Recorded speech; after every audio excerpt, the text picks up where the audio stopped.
Hello दोस्तों, GK गुरु education पर आप सभी का स्वागत है। तो आज के क्लास में हम 29 अक्टूबर का करंट अफेयर डिस्कस करेंगे। करंट अफेयर के अलावा जितने भी इंपॉर्टेंट पॉइंट्स होंगे उन्हें भी डिस्कस करेंगे। तो रोज रात में सबसे पहले करंट अफेयर पाने के लिए हमारे चैनल को सब्सक्राइब जरूर करिएगा। साथ साथ में वीडियो पसंद आता है तो लाइक और शेयर जरूर करना। तो चलिए स्टार्ट करते हैं। आज का पहला क्वेश्चन है, 12वां हिंदी सम्मेलन कहाँ पर होगा? तो सबसे पहले ये जानिए 12वां हिंदी सम्मेलन कब आयोजित किया जाएगा। 15 से 17 फरवरी डेट निर्धारित कर दिया गया है।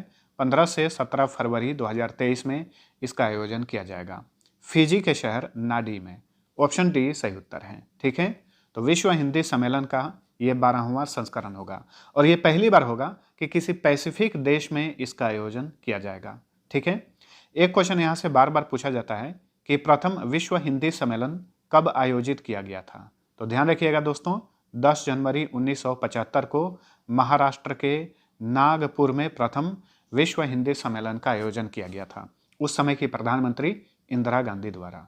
और इसी वजह से हर साल 10 जनवरी को विश्व हिंदी दिवस मनाया जाता है। इस चीज़ को नोट करिए, विश्व हिंदी दिवस कब मनाया जाता है? हर साल 10 जनवरी को। वहीं हिंदी दिवस मनाया जाता है हर साल 14 सितंबर को। डिफरेंस याद रखिए। ठीक है, पिछली बार हिंदी सम्मेलन, विश्व हिंदी सम्मेलन कब आयोजित किया गया था? 2018 में। ये 11वां संस्करण था। इसका आयोजन किया गया था पोर्ट लुइस में। पोर्ट लुइस मॉरिशस की कैपिटल है। चलिए अगला क्वेश्चन है, केंद्रीय गृह मंत्री अमित शाह ने हाल ही में कहां पर 5,618 करोड़ रुपए के ऑर्बिटल रेल कॉरिडोर परियोजना का शिलान्यास किया है? तो अमित शाह जो हैं ये केंद्रीय गृह मंत्री हैं। इनके पास एक और मंत्रालय है, केंद्रीय सहकारिता मंत्रालय। तो हाल ही में इन्होंने 5,618 करोड़ रुपए का एक परियोजना है, ऑर्बिटल रेल कॉरिडोर परियोजना। इसका इन्होंने शिलान्यास किया, यानी आधारशिला रखी है हरियाणा के फरीदाबाद में। और ये कॉरिडोर हरियाणा में पलवल से हरसानी को जोड़ता है।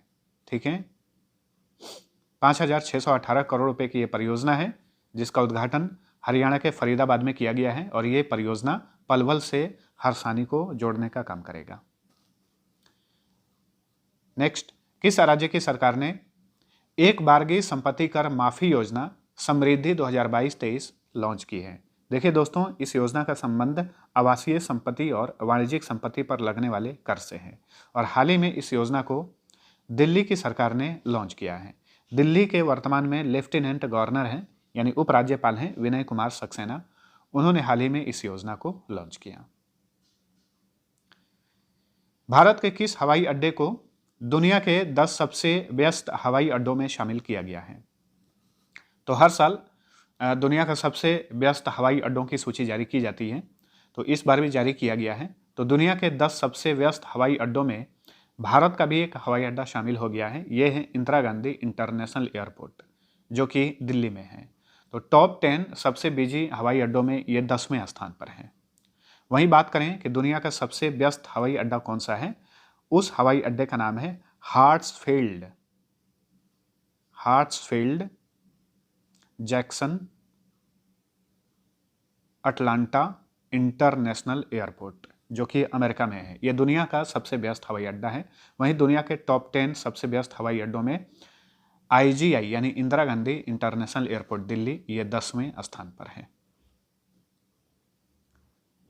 5 से 7 नवंबर 2022 को भारत के किस शहर में आकाश फॉर लाइफ अंतरिक्ष सम्मेलन का आयोजन किया जाएगा? तो देखिए, स्कूली छात्रों को अंतरिक्ष के बारे में जागरूक करने के लिए, उनके बीच अवेयरनेस फैलाने के लिए आकाश फॉर लाइफ अंतरिक्ष सम्मेलन आयोजित किया जाएगा देहरादून में। ऑप्शन बी सही उत्तर है। अगले महीने 5 से 7 नवंबर को इसका आयोजन किया जाएगा।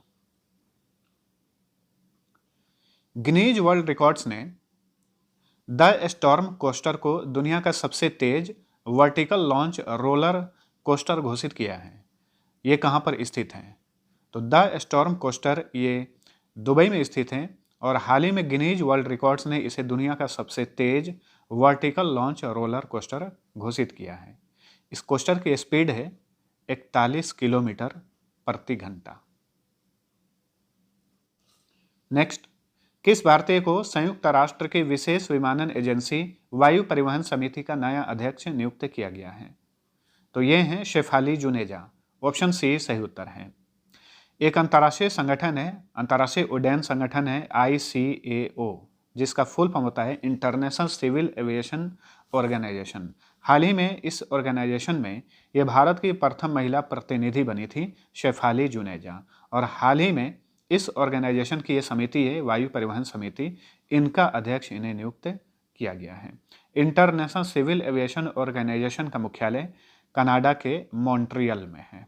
कहाँ पर है? कनाडा के मॉन्ट्रियल में। प्रत्येक वर्ष अंतर्राष्ट्रीय एनिमेशन दिवस कब मनाया जाता है? तो हर साल इंटरनेशनल एनिमेशन डे मनाया जाता है 28 अक्टूबर को। ऑप्शन डी सही उत्तर है। एक संगठन है जिसका नाम है आसिफा, फुल फॉर्म होता है इंटरनेशनल एनिमेटेड फिल्म एसोसिएशन। इस संगठन द्वारा हर साल 28 अक्टूबर को इंटरनेशनल एनिमेशन डे मनाया जाता है। किसे 2 साल की अवधि के लिए राजस्थान का नया पुलिस महानिदेशक यानी डायरेक्टर जनरल ऑफ पुलिस नियुक्त किया गया है? तो राजस्थान के नए DGP बने हैं Umesh Mishra. Option C right answer है। ठीक है, राजस्थान के वर्तमान में मुख्यमंत्री कौन है? अशोक गहलोत हैं। अशोक गहलोत CM हैं और गवर्नर हैं कलराज मिश्रा। चलिए अगला क्वेश्चन है, निम्न में से किस उद्योगपति ने ट्विटर को $44 बिलियन यानी 44 अरब डॉलर में टेक ओवर कर लिया है यानी अधिग्रहण कर लिया है? तो ये हैं एलन मस्क, जो कि अमेरिकी एक इलेक्ट्रिक कार निर्माता कंपनी है टेस्ला, इसके CEO हैं। साथ साथ में अमेरिकी प्राइवेट अंतरिक्ष एजेंसी है SpaceX, उसके भी CEO हैं एलन मस्क। इन्होंने हाल ही में ट्विटर को खरीद लिया है। कितने में? $44 बिलियन में। ट्विटर की स्थापना कब हुई थी? ट्विटर की स्थापना की गई थी 2006 में। इसका हेडक्वार्टर अमेरिका के कैलिफोर्निया के सैन फ्रांसिस्को में है। वहीं ट्विटर के CEO थे भारतवंशी पराग अग्रवाल, इन्हें पद से हटा दिया गया है। ठीक है, जैसे ही एलन मस्क ने ट्विटर को खरीदा है, पराग अग्रवाल जो है CEO पद से हट गए हैं। नेक्स्ट, 29वां सिम्बेक्स कहां पर शुरू हुआ है? अब ये सिम्बेक्स क्या है वो जान लीजिए। सिम्बेक्स है, इसका फुल फॉर्म होता है Singapore India maritime bilateral exercise, यानी भारत और सिंगापुर के बीच में आयोजित होने वाला ये एक नौसैनिक अभ्यास है सिम्बेक्स। और सिम्बेक्स का इस बार का ये 29वां संस्करण है। इसका आयोजन किया जा रहा है आंध्र प्रदेश के विशाखापट्टनम में।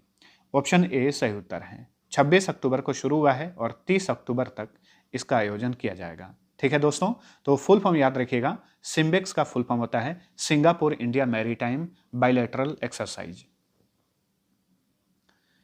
नवीनतम पुस्तक द कॉर्बेट पेपर्स के लेखक कौन है? तो द कॉर्बेट पेपर्स ये पुस्तक हाल ही में लॉन्च हुई है। इसके लेखक हैं स्टीफन ऑल्टर और अक्षय शाह। इन दोनों ने मिलकर इस पुस्तक की रचना की है, यानी ऑप्शन डी सही उत्तर है, A और B। ठीक है, जिम कॉर्बेट थे, एक प्रकृतिवादी थे भारत के, उन्हीं के ऊपर आधारित ये पुस्तक है द कॉर्बेट पेपर्स। ठीक है, देखिए दोस्तों, जिम कॉर्बेट नेशनल पार्क था। एक्चुअल में उसका पहले नाम हुआ करता था हेली नेशनल पार्क, जिसकी स्थापना 1936 में की गई थी जिम कॉर्बेट द्वारा। ठीक है, और ये भारत का पहला नेशनल पार्क बना था, याद रखिएगा, हेली नेशनल पार्क, जिसका नाम बदलकर आगे किया गया था Jim Corbett national park, Jim Corbett के नाम पर। अब फिर से जिम कॉर्बेट का नाम बदलकर नया नाम रखा गया है रामगंगा नेशनल पार्क। ठीक है, अब इसका नाम हो गया है रामगंगा नेशनल पार्क। याद रखिएगा, यह भारत का सबसे पुराना नेशनल पार्क है। इसकी स्थापना की गई थी 1936 में जिम कॉर्बेट द्वारा।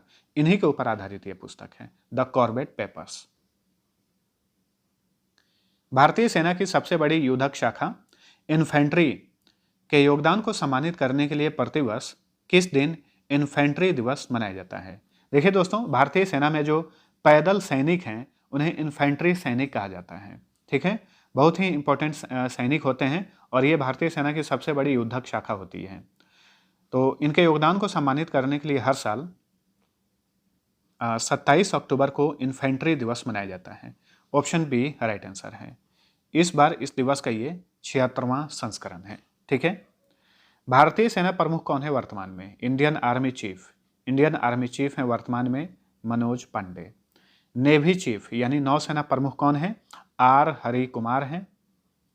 वहीं वायुसेना चीफ हैं वर्तमान में विवेक राम चौधरी। ठीक है। और हाल ही में भारत के दूसरे नंबर के CDS यानी चीफ ऑफ डिफेंस स्टाफ कौन बनाए गए हैं? अनिल चौहान। ठीक है, अनिल चौहान। बिपिन रावत के स्थान पर इन्हें नियुक्त किया गया है। बिपिन रावत का हेलीकॉप्टर दुर्घटना में निधन हो गया था, जो कि भारत के प्रथम CDS थे, और सेकंड नंबर के CDS बनाए गए हैं अनिल चौहान। तो दोस्तों, यह था हमारा आज का करंट अफेयर। वीडियो कैसा लगा है? पसंद आया है तो लाइक और शेयर जरूर करना। साथ साथ में चैनल को सब्सक्राइब कर लीजिए इसी तरीके से डेली करंट अफेयर पाने के लिए। चलिए मिलते हैं अगले वीडियो में, तब तक के लिए टेक केयर।